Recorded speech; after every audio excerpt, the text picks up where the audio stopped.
Hi friends, welcome to Mummy and Pommi kitchens. 28வது நோம்பில் எதுவுமே என்னால் செய்ய முடியல, சரியான பேக் பெயின். ஸோ அப்படியே சிம்பிளாக வீட்டில் இருந்ததை வச்சு நோன்பு திறந்தாச்சு. அதுக்கப்புறம் 29வது நோம்புக்கு அல்ஹம்துலில்லாஹ் வந்துட்டோம்.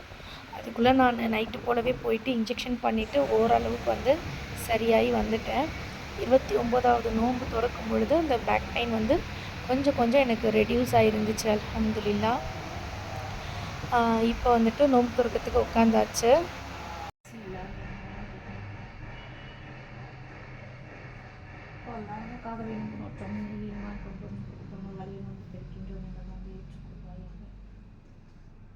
துவா கேட்டு முடிச்சு அல்ஹம்துலில்லாஹ் மக்ரிப் தொழுகையும் முடிச்சாச்சு.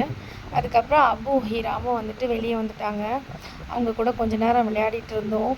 இது ரமதானுடைய லாஸ்ட் நோன்பு இல்லையா, அதனால் வேண்டி கொஞ்சம் செல்ஃபீஸ் எடுத்துக்கிட்டோம். அபு கூடயும் ஹீரா கூடயும் சேர்ந்து. நான் தொழுதுட்டு இருக்கும்போதே வந்துட்டாங்க 2 பேரும் சல்லாக்கு. அப்படியே ஃபோட்டோ ஷூட்டும் எடுத்தாச்சு அல்ஹம்துலில்லாஹ். அபுவும் ஹீராவையும் வச்சு ரமஸானுக்கு பெருநாளைக்கு முன்ன நாள் ஃபோட்டோ ஷூட் எடுத்தாச்சு. அதுக்கப்புறம் நான் அந்த பூந்தி எடுத்து சாப்பிட்டுட்டு இருந்தேன். அது டேஸ்ட் அவனுக்கு ரொம்ப பிடிச்சிருந்தது இல்லையா, எனக்கு கொடு அப்படின்னு கேட்டான். சும்மா கொஞ்சம் கூட கையில் இருந்துச்சு அந்த இது. அதை அவ்வளோ டேஸ்ட் பண்ணி அவர் சாப்பிட்டுட்டு இருந்தார். அதுக்கப்புறம் அவ கூடயும் ஹீரா கூடயும் ரொம்ப நேரம் விளையாடிக்கிட்டு இருந்தோம்.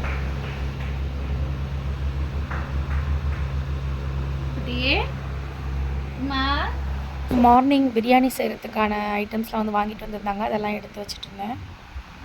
பார்த்தீங்கன்னா ரம்ஜானுக்கு பெருநாளைக்கு பிரியாணி செய்கிறதுக்கான ஐட்டம்ஸ்லாம் வந்திருக்கு. வாங்கிட்டு வந்திருக்காங்க. பூண்டு,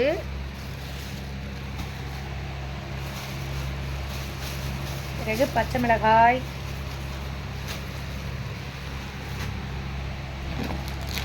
அப்புறம் மல்லிகை ஜாமான், தனியாத்தூள், 65 மசாலா, தனி மிளகாய் தூள், ஏலக்காய். தனி மிளகாய் தூள்லாம் எக்ஸ்ட்ராவே தேவைப்படும், அதனால் எல்லாத்தையும் நான் அபு செக் பண்ணிட்டு இருக்காரு.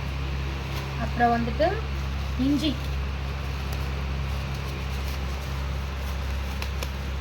இதெல்லாம் இப்போ க்ளீன் பண்ணணும். இப்போ இன்றைக்கி நைட்டு அந்த வேலை இருக்குது, ஃபுல்லாக க்ளீனிங் ஒர்க் இருக்குது. இஞ்சி பூண்டு எல்லாம் நல்லா க்ளீன் பண்ணி அரைச்சி பேஸ்ட்டாக தனித்தனியாக எடுத்துக்கணும்.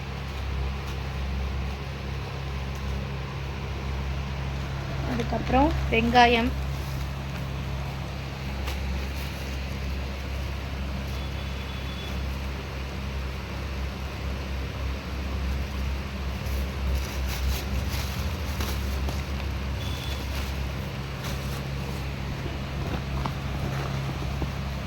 இது எல்லாமே வெங்காயம் தான்.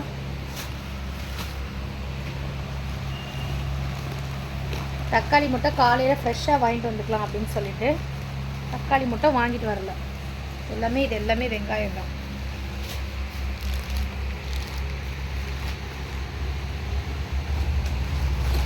இதுவும் மசாலாஸ் தான். தனியாத்தூள், தனி மிளகாய் தூள், பட்டை. இந்த சுருள் பட்டை தான் பிரியாணிக்கு டேஸ்ட்டை கொடுக்கும். ரொம்ப சூப்பராக இருக்கும் இந்த சுருள் பட்டை. நார்மலான பட்டையை விட இந்த சுருள் பட்டை தான் நல்லா டேஸ்ட்டாக இருக்கும். சுருள் பட்டை, அதுக்கப்புறம் இந்த அன்னாச்சி பூ,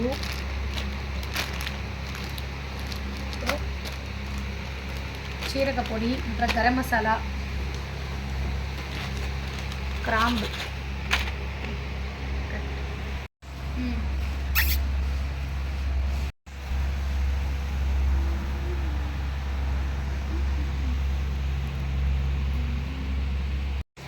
அப்புறம் பிரியாணி அரிசி பாஸ்மதி ரைஸு.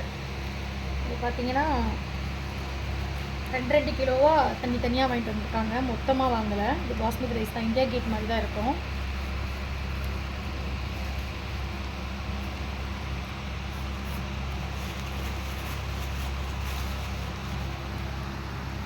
அரிசி இந்த மாதிரி தான் இருக்கும். எல்லாமே அரிசி தான்.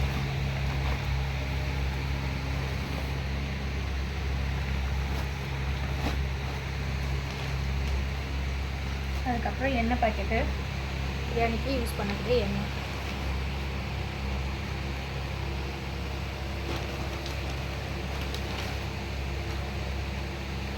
அதிகமாகவே தேவைப்படுங்கிறதால தான் 4-5 பாக்கெட்டாக வாங்கிட்டு வந்துட்டாங்க.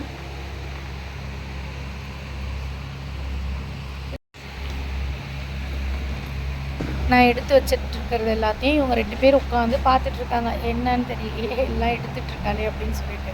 நம்ம சாப்பிட்றதுக்கு ஏதாச்சும் இருக்குமா அப்படின்னு சொல்லிட்டு அபு வந்து செக் பண்ணிட்டு இருந்தார்.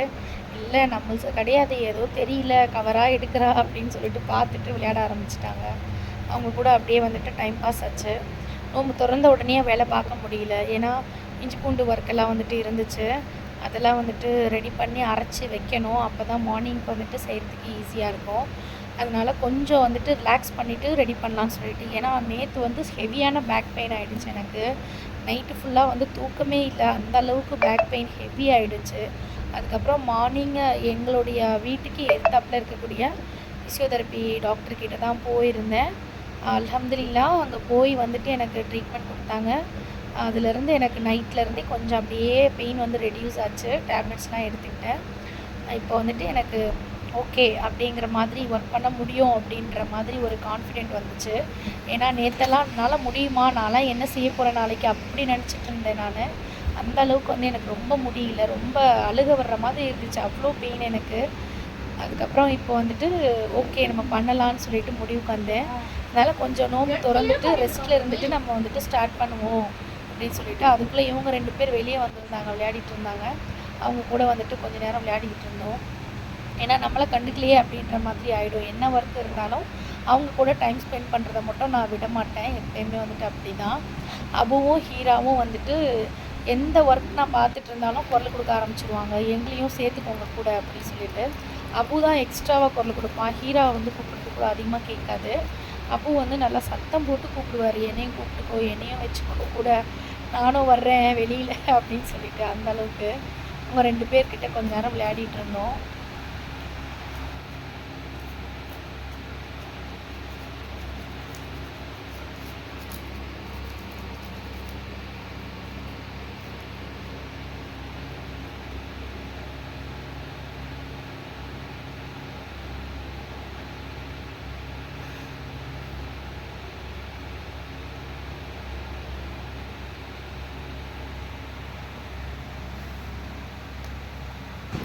அப்புறம் வந்துட்டு கொஞ்சம் டைம் ஆச்சு. அதுக்கப்புறம் சரி ஓகே ஸ்டார்ட் பண்ணால் தான் கரெக்டாக இருக்கும்னு சொல்லிட்டு ஒர்க்கை வந்து ஸ்டார்ட் பண்ணிட்டோம். பூண்டை வந்துட்டு எடுத்து உரிக்க ஆரம்பிச்சிட்டோம். பூண்டு வந்துட்டு பெரிய பெரிய இதுவாக இருந்துச்சு. அந்த பல் எல்லாத்தையும் வந்துட்டு உடச்சி தனித்தனியாக உதிரியாக வந்துட்டு எடுத்து வைக்கிறதுக்கான நேரம் இருந்துச்சு. ஸோ ஒர்க்கை வந்துட்டு ஸ்டார்ட் பண்ணிட்டோம் வெற்றிகரமாக. பூண்டை வந்துட்டு தட்ட ஆரம்பித்தாங்க ஃபாத்திமா. அதுக்கப்புறம் நான் அதை வந்துட்டு க்ளீன் பண்ணி தனியாக ஓரமாக ஒதுக்கிட்டேன். ஏன்னா ஒவ்வொருத்தர் ஒரு வேலையை பிரிச்சுக்கிட்டால் தான் கரெக்டாக இருக்கும். நீ தட்டுமா, நான் வந்துட்டு க்ளீன் பண்ணி எடுத்து தனியாக வச்சுக்கிறேன் அப்படின்னு சொல்லிட்டு. கிட்டத்தட்ட ஒரு 2 கிலோ பூண்டு எல்லாத்தையும் ஃபுல்லாக தட்டி தனியாக உதிரியாக வந்து எடுத்து வச்சாச்சு. இது வீட்டுக்குமே சேர்த்து அரைச்சி வச்சுக்கணும் அப்படின்னா நமக்கு மற்ற டைம்லேயும் யூஸ்ஃபுல்லாக இருக்கும் அப்படின்னு சொல்லிட்டு கொஞ்சம் எக்ஸ்ட்ராவே வந்துட்டு பூண்டை வந்துட்டு தட்டி எடுத்துக்கிட்டோம்.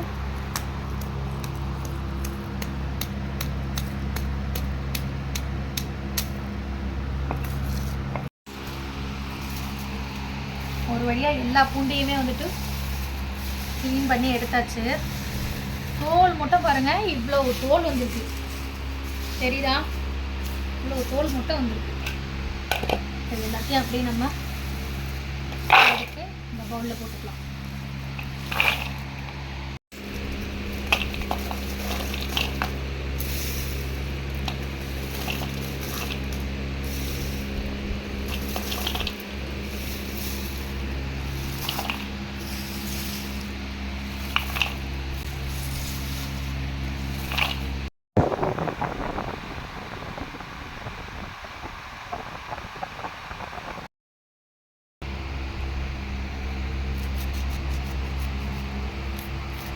நைட்டு வந்து பாஸ்தா செய்கிறதுக்காக வேண்டி வெங்காயம் வந்து நறுக்கிட்டுருக்கேன். வெங்காயம் தக்காளி எல்லாம் போட்டு முட்டையெல்லாம் போட்டு சூப்பரான பாஸ்தா வந்து ரெடி பண்ண போகிறோம்.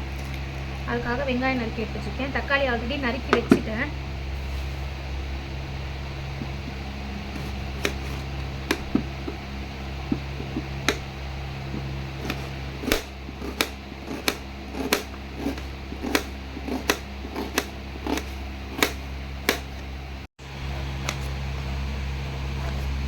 உருளைக்கிழங்கு வந்து நறுக்கி எடுத்துக்கிறேன்.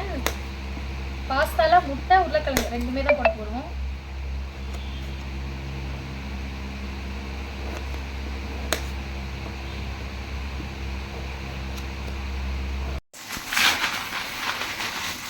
ஃபஸ்ட்டு பாஸ்தா வந்து தண்ணியில் வந்து நம்ம ஊற வச்சுக்கலாம்.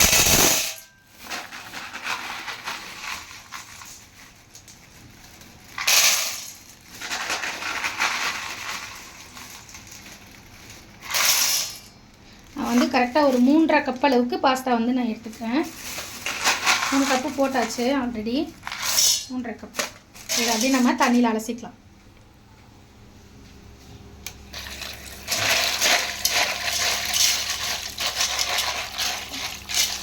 கொஞ்சம் நேரம் இதை அப்படியே ஊறட்டும். அப்போ தான் குக் பண்ணுறதுக்கு நமக்கு ஈஸியாக இருக்கும். டைரெக்டாக நம்ம போட்டோம் அப்படின்னா அந்தளவுக்கு வந்துட்டு நல்லா சாஃப்டாக இருக்காது. அதனால் கொஞ்சம் நேரம் ஊற வச்சுருவோம்.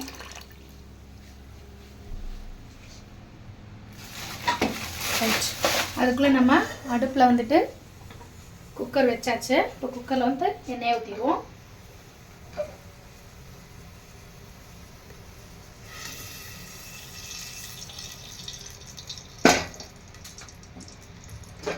எண்ணெய் நல்லா காஞ்சி வந்ததும் பட்டை, கிராம்பு, ஏலக்காய் எல்லாம் சேர்த்துக்கலாம்.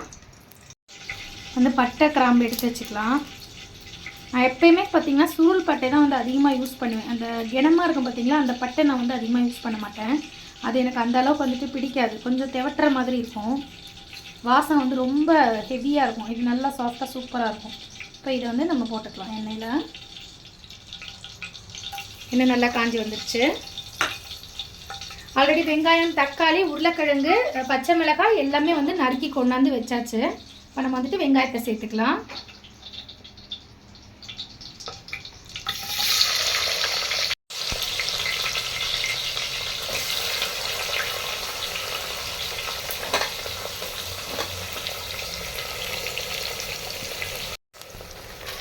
வெங்காயம் நல்லா பொன்னிறமாக வதங்கி வரட்டும்.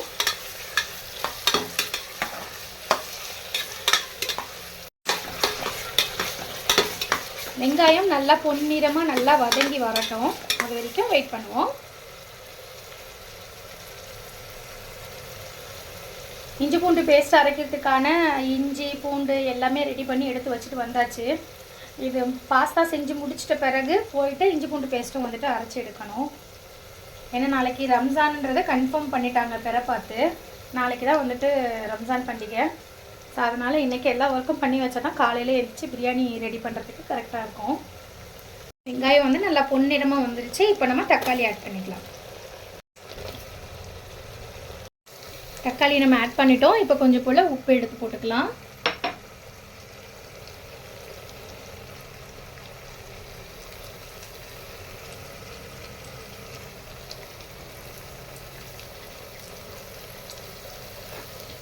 இப்போ வதக்கி விட்டுக்கலாம்.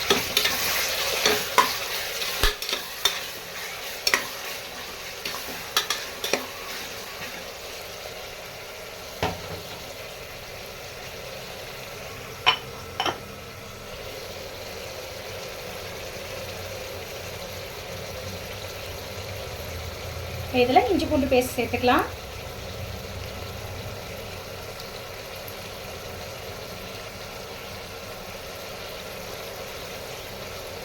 இப்போ மசாலாஸ் எல்லாம் ஆட் பண்ண ஸ்டார்ட் பண்ணிடலாம்.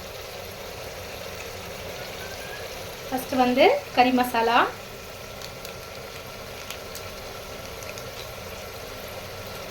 அப்புறம் தனி மிளகாய் தூள்,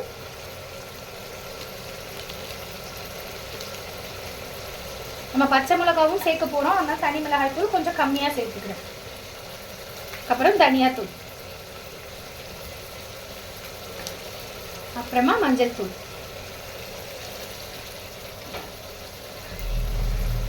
எல்லாத்தையும் சேர்த்து ஒரு வதக்கிட்டு அதுக்கப்புறம் நம்ம உருளைக்கிழங்கு ஆட் பண்ணிக்கலாம்.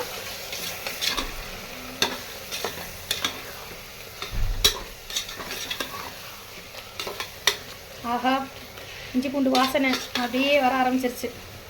சூப்பராக.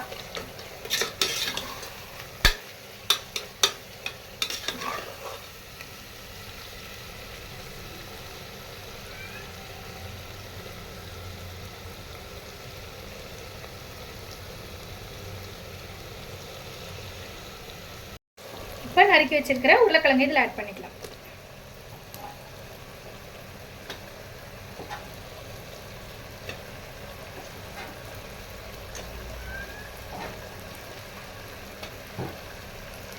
அப்புறம் இதை வந்து அப்படியே கீறி வச்சிருக்கேன். பச்சை மிளகாய் 2 பச்சை மிளகாய் சேர்த்துக்கிறேன். இதையும் சேர்த்து ஒரு வதக்கிக்கிடுவோம்.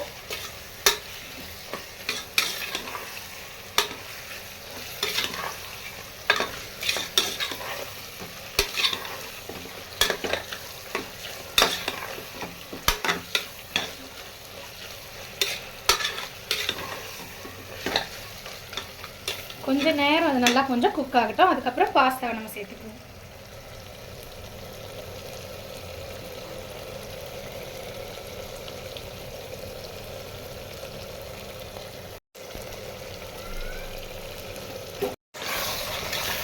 பாருங்க ஓரளவுக்கு நல்லா வந்து குக் ஆயிடுச்சு.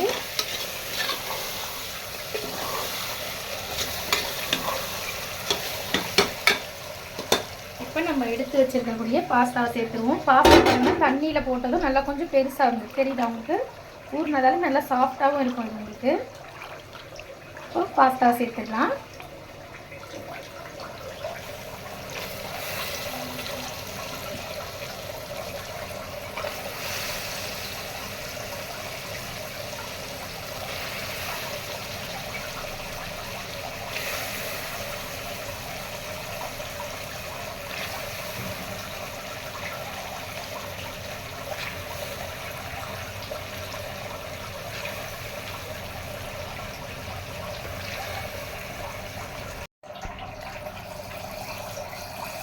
பாருங்கள் இந்த அளவுக்கு நான் தண்ணி வச்சுருக்கேன், கரெக்டாக இருக்கும். இது கம்மியாக வச்சுட்டோம் அப்படின்னா அடி பிடிச்சிடும் பாஸ்தா. அதனால தான் நம்ம நிறையவே வைக்கிறோம் தண்ணி.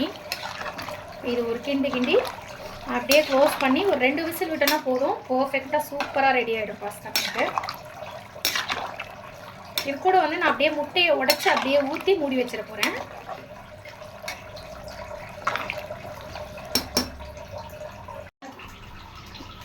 கரம் மசாலா வந்து ஃபைனலாக தூவிக்கலாம். நல்ல ஒரு ஃப்ளேவரபுளாக இருக்கும். அதுக்கப்புறம் கொஞ்சம் போல் சாம்பார் பொடி. இப்போ இதில் நம்ம முட்டைகளை உடைச்சி ஊற்ற போகிறோம்.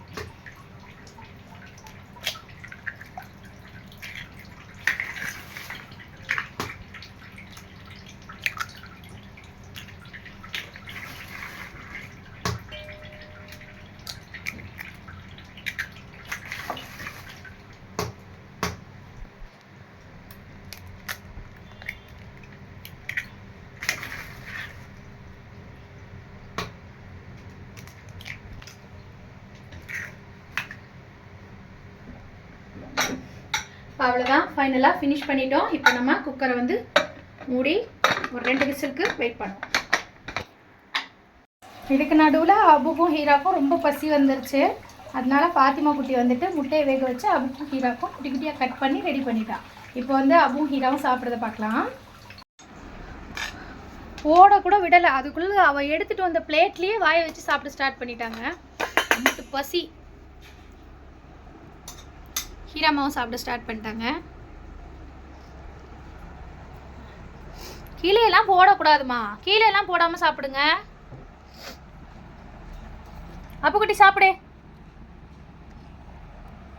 அவ்வளோதான், நைட்டு டின்னர் வந்து அபுக்கும் ஹீராக்கும் இன்னைக்கு முட்டையை கொடுத்து முடிச்சாச்சு. அப்புமா, அப்புக்குட்டி, டேய் அப்புமா, முட்டை வாயிலெல்லாம் ஒட்டி இருக்கு. அப்புறம் க்ளீன் பண்ணலாம், சாப்பிடு ஃபஸ்ட்டு.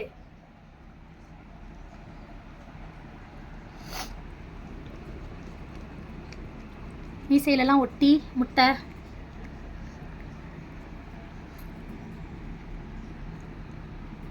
தண்ணி குடிச்சிருங்க சரியா சாப்பிட்டுட்டு. அபு ஹீராவும் ஓகேவா? தண்ணி குடிச்சிடணும் என்னம்மா, ஓகேவா அப்புக்குட்டி? அப்புமா ஹீராம்மா தண்ணி குடிச்சிரு சாப்பிட்டுட்டு. ஹீரா வந்து ஃபாஸ்ட்டாக காலி பண்ணியாச்சு. அபு பாருங்கள் அப்படியே வச்சுட்டு உட்காந்துட்டு இருக்கான். ஹீரா பிளேட்டு பாருங்கள் காலி ஆகிட்டு. அபு சாப்பிடு. சரி சரி, குட் கேர்ள் குட் கேர்ள். ஹீராக்கு இன்னும் கொஞ்சம் வேணுமா? சரி இன்னும் கொஞ்சம் கொடுமா ஹீராக்கு. பாருங்கள் எப்படி நிற்கிறான்னு.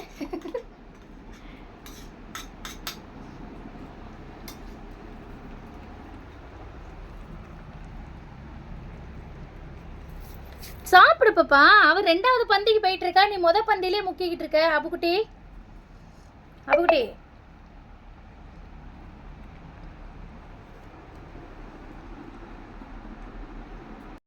பாஸ்தா வந்து சூப்பராக ரெடி ஆகிட்டு பாருங்கள், தண்ணிலாம் நல்லா ட்ரை ஆகி சூப்பராக ரெடி ஆகிருக்கு. நம்ம போட்ட முட்டையை பாருங்கள், செம்மையாக மேலோடி அப்படி நிற்கிது, தெரியுதா? சூப்பரான பாஸ்தா ரெடி ஆயிடுச்சு. உருளைக்கிழங்கெல்லாம் செம்மையாக வெந்து வந்திருக்கு.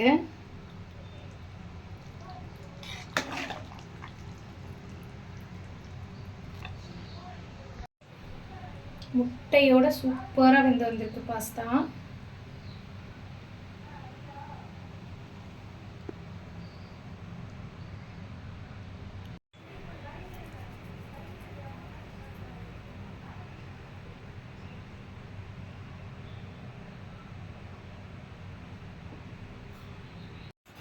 இப்போ ஸ்டாஃப் வந்து இதில் நம்ம கட்டி கொடுத்து அனுப்பணும்.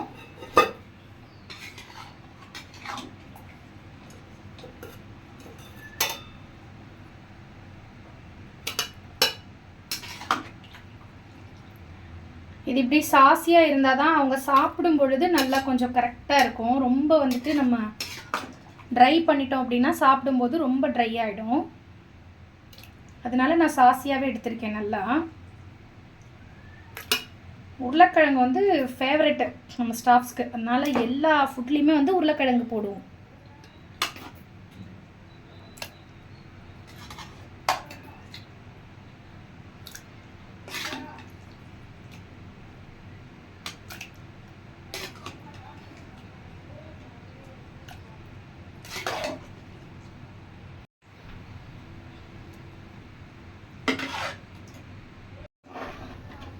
Okay, done. இப்போது நம்ம ஸ்டாஃப்க்கு இதை கட்டி கொடுத்தாச்சு. அவங்களுக்கு கொண்டு போய் கொடுத்து அனுப்ப வேண்டியதுதான். நாங்களும் வந்துட்டு நைட்டு டின்னர் வந்துட்டு சூப்பராக இந்த முட்டை பாஸ்தா வச்சு சாப்பிட்டு முடிச்சிட்டோம். வச்சு எடுத்து அதுக்கப்புறம் வந்துட்டு இஞ்சி பூண்டு ஒர்க்கை வந்துட்டு ஸ்டார்ட் பண்ணலாம் அப்படின்னு சொல்லிட்டு. பாஸ்தா டேஸ்ட்டு வந்து சூப்பராகவே இருந்துச்சு. உப்பு காரம் எல்லாமே பர்ஃபெக்டாக பிடிச்சி செம்மையாக இருந்துச்சு. ஃபுல்லாக நல்லா சாப்பிட்டு முடித்தோம்.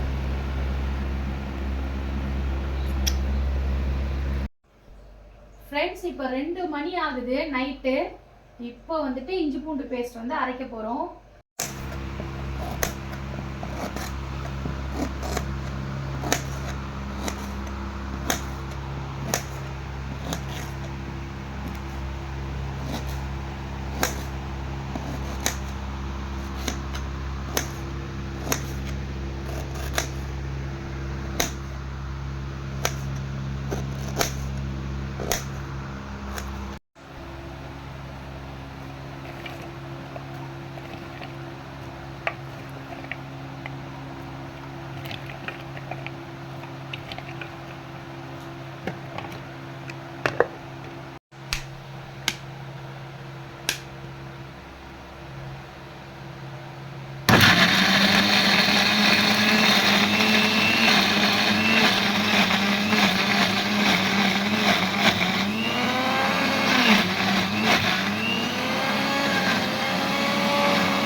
பூண்டு வந்து ஆல்ரெடி வந்து அரைச்சி எடுத்துக்கிட்டோம். நம்ம இங்கே பாருங்கள், பூண்டு ஃபுல்லாக அரைச்சி எடுத்தாச்சு. அடுத்து வந்து இஞ்சி அரைக்க போகிறோம். நம்ம நைட்டில் நின்று கஷ்டப்பட்டாதான் பகலில் வந்து நம்ம ஃப்ரெண்ட்ஸ் எல்லாம் பிரியாணி சூப்பராக டேஸ்ட்டாக சாப்பிட முடியும். வேறு வழி இல்லை. காலையில் எந்திரிச்சிலாம் அரைக்க முடியுமான்னு கேட்டால் கண்டிப்பாக முடியாது.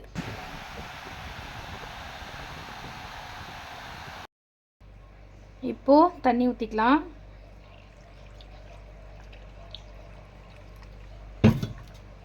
முடியை போட்டு அப்படியே அரைக்க வேண்டியதான்.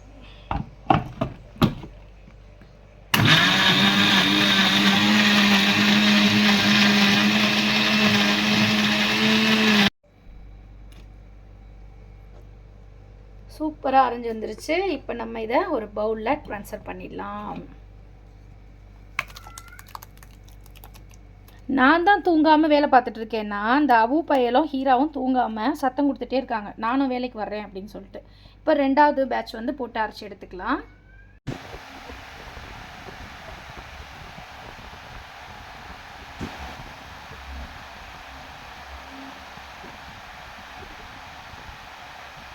என்னடி செல்லாம் தூங்கலையா நீ? தூங்காமல் வெளியே திறந்து விடுன்னு வெளியே வந்து நிற்கிறாங்க அபுவும் ஹீராவும். 2வது பேட்சும் அரைச்சி சூப்பராக எடுத்தாச்சு. அவ்வளோதான், இஞ்சி பூண்டு வேலை முடிஞ்சிச்சு ஒரு வழியாக. அவ்வளோதான், இப்போ படுத்து தூங்க வேண்டியதான். எங்கேருந்து தூக்கம் வரப்போகுது 2 மணி நேரத்தில் என்ன தூங்குறது? 4:30 மணிக்கு திருப்பி அகைன் எந்திக்கணும். இஞ்சி பூண்டு சூப்பராக அரைச்சி எடுத்துட்டோம்.